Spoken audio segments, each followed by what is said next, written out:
各位朋友，又歡迎我哋嚟到集中連環呢個節目。今日咧又係我幫基過嚟繼續傾呢個中美關係嘅一個大嘅問題。呢一次特朗普訪華之後咧，好出乎人哋意料嘅咧，就係話由中國領導人回訪美國嘅時間咧係提前咗，因為原來好多消息咧都話中國國家主席回訪美國咧係到年底，到12月呢個喺美國開 G20 峰會嘅時候咧，習近平咧就似乎去美國，然後咧就係等於係再回訪美國進行國事訪問。但係呢一次咧，特朗普咧就好高興咁突然間宣佈咧，就話9月20幾號咧就請習近平就會去白宮訪問，而且咧話又係相當高規格咁樣去招待中國嘅領導人。點解會突然間有呢個安排咧？我都要請教下基哥啦。首先咧就係佢喺嗰個國宴嗰度講㗎啦，就係發出一個邀請啦。第二，我估佢提早咧，其實基本上一個原因嘅，因為大家知道咧11月啫就美國係中期選舉啊嘛。咁即係如果假如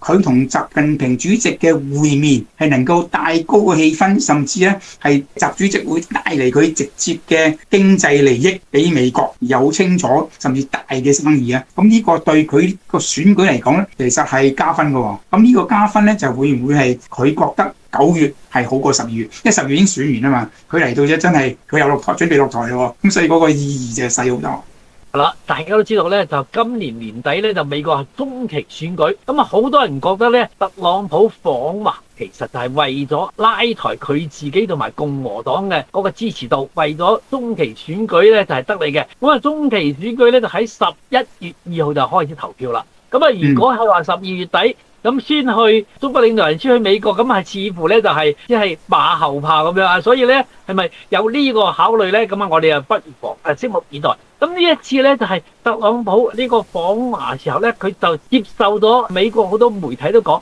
媒體訪問嘅時候咧都講到個問題，就話佢呢一次咧都提出咗黎智英嘅問題。大家都知道啦，黎智英就啱啱就俾香港法庭咧就正式係判咗刑嘅，咁啊刑咧就都相當重，咁啊呢個違反國安顛覆國家等等嘅罪行，咁啊相當重嘅。咁啊呢次咧，但係咧特朗普佢講過呢個問題嘅時候咧，佢又唔係話啲話又唔係話說得好重喎，咁啊好似暗示咧佢就希望中國領導人係放翻佢，咁啊會唔會咧？咁我哋又真係請教一下基哥啦。我哋會覺得咧，首先要睇下，即係特朗普係咪真係好想，又甚至好有誠意，甚至係同中國咧係大家類似嘅講數又好，咩大家斟又好，商量都好啦，係傾出一個結果出嚟。當然，如果佢只係好似大家都想我咁講喎，於是我咪講下咯。但係根本就係冇心做嘅，甚至唔想喐嘅，噏咗一句上面中國話唔同意啊，咁咪算數咯咁。咁咧就冇得傾嘅，甚至冇嘢好傾嘅。當然從另外一個角度咧，我哋要睇翻即係我哋香港同埋我哋估計中央政府嗰個嘅情況啦。第一，作為一個法治即係為主嘅一個社會，譬如香港咁啦，咁你法律上面你犯咗法，法律上面你判咗刑，理論上你咪要跟嗰個判刑嘅決定去做咯。咁法官話你幾多年，咁你要坐幾多年。呢個係法治嘅一個做法。當然法治嘅判決咧，當佢判咗之後咧，就話已經定咗你釘咗你咧，係有呢一個罪同埋有呢個咁嘅處分。但係好多時咧，喺政治嘅角度咧，政治嘅情況咧，又唔係淨係諗呢一樣嘢嘅喎。因為政治嘅情況咧，就好多時諗呢一件事件究竟再發生落去會點樣咧？如果呢個事件有人提出有另外一樣嘢，而呢另外一樣嘢又可以令到譬如香港或者係中國政府咧係有啲嘢值得考慮，政治上面改變一啲嘅而家嘅狀況同埋形態，或者而家嘅差嘅狀況嘅，咁呢個又係咪值得去做咧？呢個就好睇政治角度嘅，特別我估唔應該係香港政府啦，係中央政府點樣諗啦？大家都睇過咧，就係過往咧即係歷史上面咧，我哋都有過一啲嘅好大嘅政治事件咧，都出現咧係後來咧係放咗一啲判咗刑嘅人嘅。譬如話大家記得6·4啦，6·4喺中國嚟講又係大事件啦，甚至中國全國性嘅問題啦。咁當時咧係都拉咗啲人，但係後來咧都容許佢嘅理由咧係俾佢保釋出外就醫嘅。舉啲例咧，譬如方勵之方勵之咪被拉咗，佢哋逃咗去美國北京大使館，咁2-3年之後咧係同中國同美國傾掂，於是咧就俾方勵之咧就係保外就醫去咗美國。魏京生啦，魏京生都有類似咁嘅情況。咁當然中國要咁樣放人嘅時候，背後咩原因咧？點解值得我要放咧？我個理由係唔係真係中國對香港係有利咧？然後先至我覺得先至值得考慮，即係唔係要放黎智英，同埋用一個頭先所講嘅類似嘅一啲曾經試過嘅方法去處理呢個問題。係啊，即係先頭阿基哥你講到啦，方勵之啦，講到話魏京生啦，仲有其他喺6·4之後通緝嘅一啲學生啦，咁啊後來咧都陸路出咗國嘅，咁啊當時一個大嘅背景咧就係中國要加入世界貿易組織，要幫美國去傾呢個嘢，咁啊中國咧就後來咧就大家都知道係非常順利咁樣加入咗世界貿易組織，咁呢個對於中國嘅經濟呢個所有嘅和平佛理發展咧係起咗相當大嘅作用。咁未來咧，其實真係我哋好多人都諗到啊！如果未來香港同埋美國嘅關係能夠進一步去改善，咁啊對於香港甚至對於我哋國家係咪都有好大好處咧？就大家都知道咧，即係而家特朗普喺佢第一個任期之內咧，佢曾經咧就係取消咗香港嘅即係美國俾香港嘅特殊地位待遇。咁呢個特殊地位待遇咧，我自己覺得咧對香港係相當重要嘅。因為實際上係認可咗香港嘅一國兩制。咁如果你係取消咗咧，係咪即係又等於香港啦？好似幫深圳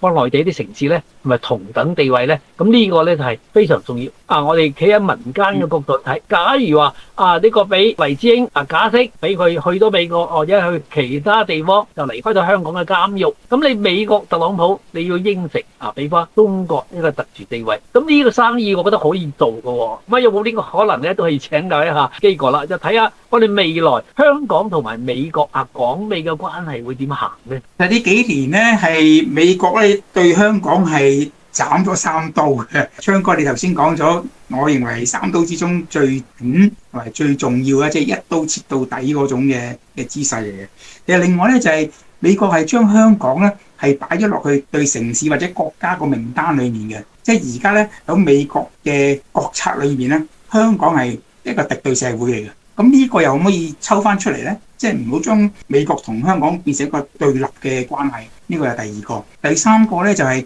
我估你都知道咧，就係美國曾經係出咗命令咧，將香港3個駐美國嘅一啲嘅商務嘅辦公室咧係取消咗，唔再有呢啲辦公室。咁呢個又係咪當冇咗頭嗰2樣嘢嘅時候咧？咁我哋係咪可以喺美國一啲重要嘅城市咧，再重設翻呢啲辦公室？係咯，即係我無論如何啦，即係未來咧就係話，包括中國領導人會回訪啦，咁喺特朗普佢始終咧仲有2年幾嘅呢個任期，喺呢2年幾嘅任期咧，而家睇嘅趨勢咧就係中美關係咧應該係繼續去緩和，因為對美國對特朗普係着數嘅。而家好多人講咧特朗普佢而家嘅鋪排咧係甚至為佢落台之後係咪能夠佢個家族喺中國做生意喺香港做生意做一啲好嘅鋪墊咧即係話如果佢俾翻一個香港嘅好嘅特殊地位待遇，係咪對於特朗普家族未來喺香港做生意都會有好處咧？即係我哋而家用香港呢個角度去睇港美關係，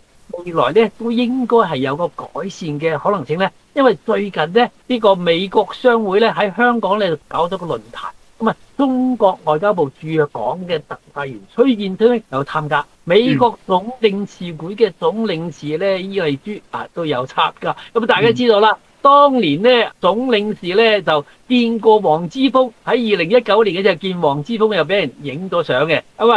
即係當時咧就係北京咧就視呢個而家呢個美國總領事咧唔係咁受歡迎嘅人，但係而家咧就係北京嘅特派員咧就幫佢都係握手言歡，係咪未來我哋港美嘅關係會有一個好嘅發展嘅方向咧？咁又請教下基哥啦。如果你按今一次習主席同埋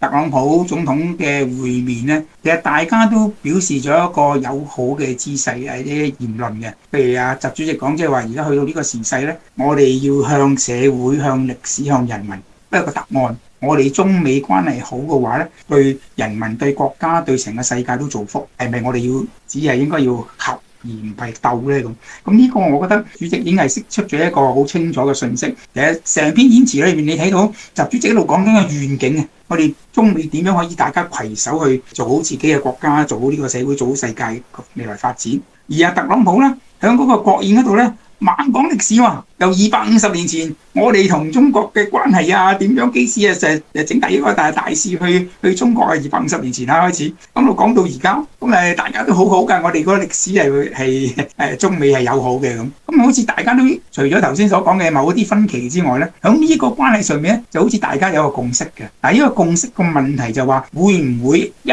分開散咗會之後就各自各咧？9年前就咁啦嘛，傾到好好地，一散咗會啊，特朗普一翻到美國變晒面啊，咁所以今次又會唔會咁咧？不過我覺得今次變面嘅機會細嘅，因為而家嘅美國同9年前嘅美國係唔同啊。9年前嘅美國仲係強盛，對中國冇乜需要，但係而家嘅美國咧對中國係某啲程度上，無論政治經濟咧都有需要。經濟唔使講啦，政治上面譬如處理伊朗問題啊、處理俄烏問題啊，都需要中國幫手。咁所以我就會覺得理論上咧，比9年前嗰個中美關係嘅發展咧，係應該朝向好嘅機會大過9年前。係啊，基哥，你講呢句話咧，就真係可能好多人都係有咁嘅睇法，有咁嘅共識。即係我又諗到咧，假如基哥你而家仲係議員咧，你可能真係會去美國去游說一下，點樣去改善呢個港美關係啊？無論如何，我相信咧呢個香港政府同埋香港而家呢啲議員們啊，應該趁住呢個中美關係嘅改善呢個東風咧，都想辦法去做一啲能夠促進香港同埋美國關係改善嘅一啲事啦嚇。咁我哋今日就傾到呢一次，咁等到呢個中美關係嘅繼續發展，我哋繼續咧就幫大家去跟住呢個脈絡繼續去追蹤。今日就講到呢度，拜拜。